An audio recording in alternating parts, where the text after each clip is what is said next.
Dubno, Lutsk, Brody in detail. This was one of the largest tank battles of World War II and took place during the opening phase of Operation Barbarossa, the German invasion of the Soviet Union, from June 23 to June 30, 1941. Context and background. The battle happened in what is now western Ukraine, then part of the Soviet Union. The German Army Group South, under Field Marshal Gerd von Rundstedt, was advancing rapidly toward Ukraine. The Soviet Southwestern Front, commanded by General Mikhail Kraponos, tried to mount a massive counterattack to stop the Germans near the towns of Dubno, Lutsk and Brody. The area was strategically important for controlling the routes to Kyiv. Forces involved. German side. 1st Panzer Group, commanded by General Ewald von Kleist. Around 800 tanks. Soviet side.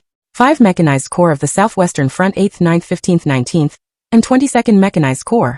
Nominally around 3,000 to 3,500 tanks, though many were unserviceable or outdated. Soviet tanks included older models like the BT-5, BT-7, and T-26. More modern KV-1 heavy tanks and T-34 medium tanks, few in number, but very powerful.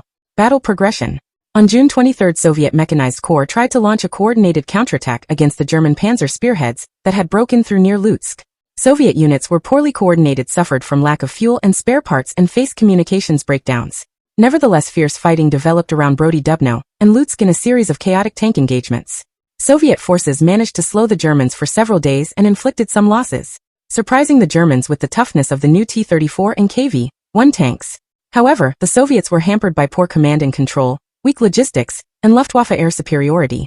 By June 30th, German forces had decisively defeated the Soviet counteroffensive, encircled large Soviet formations, and continued their advance toward Kyiv.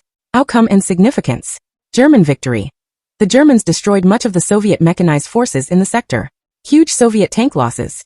Out of over 3,000 tanks deployed, most Soviet tanks were destroyed or abandoned due to mechanical failures, fuel shortages, or air attack. Strategic effect. Despite their numerical advantage, the Soviet tank forces were overwhelmed, showing early weaknesses in Soviet operational doctrine, command structure, and supply systems.